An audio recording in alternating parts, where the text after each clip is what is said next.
10 ans déjà. Cache Investigation, le magazine proposé par France 2, est à l'antenne depuis une décennie. L'émission présentée par Élise Lucet s'apprête à célébrer cet anniversaire en proposant aux téléspectateurs une soirée spéciale le 16 mars prochain. Télé 2 Semaines a rencontré la journaliste de France 2 qui s'est confiée sur l'image que peut renvoyer Cache Investigation. « Je ne souhaite pas tomber dans ma propre caricature », a dit Élise Lucet à nos confrères. Souvent parodiée pour sa façon de poursuivre les grands patrons dans la rue ou dans les couloirs afin de leur extirper quelques mots pour une interview qu'ils ne consentent pas à lui donner, Élise Lucet ne veut pas que l'on ne retienne que cela de Cache Investigation. Comme elle le confie à nos confrères, les grands entretiens de l'émission sont le plus souvent obtenus après d'âpres discussions.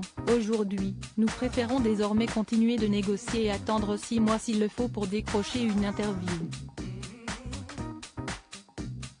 Même si Élise Lucet ne court plus forcément derrière ses cibles, elle continue de ne rien lâcher et de garder son tempérament fougueux dans les questions qu'elle pose, et c'est pour cela que les téléspectateurs font confiance au magazine.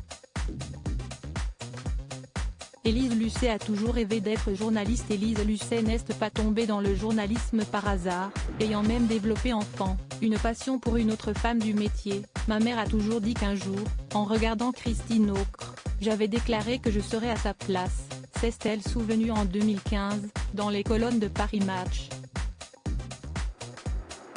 Je n'en ai aucun souvenir, mais ma mère ne m'a jamais menti, avait aussitôt souligné la journaliste.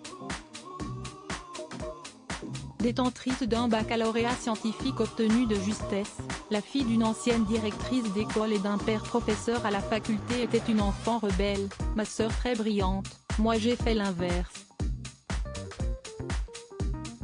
Au lycée, je n'allais plus en cours. J'étais punk, habillée tout en noir, révoltée. J'ai eu mon bac de justesse et je n'ai pas fait d'école de journalisme, admet-elle.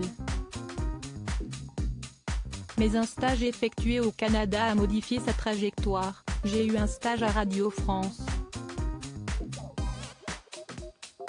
Ça a commencé comme ça, j'avais 20 ans.